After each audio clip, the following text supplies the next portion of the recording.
how to add background music in HeyGen. Hey everyone, welcome to the channel. In this video, we're going to learn how we can add a background music on HeyGen. Now, if you are using HeyGen on desktop, you could just open the project manager in HeyGen AI Studio and just tap on the music tab located, and then you could select a royalty-free track from the stock library or select upload to add your own MP3 or WAV file.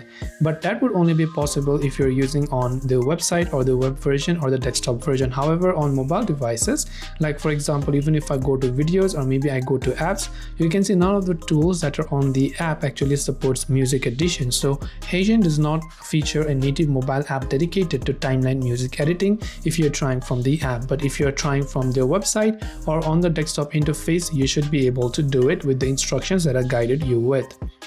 And that way you can hopefully add background music. And as for mobile devices, in the future, if they come up with an update, I'll also make sure to update you about it. Until then, stay subscribed. Thanks for watching and see you in the next video.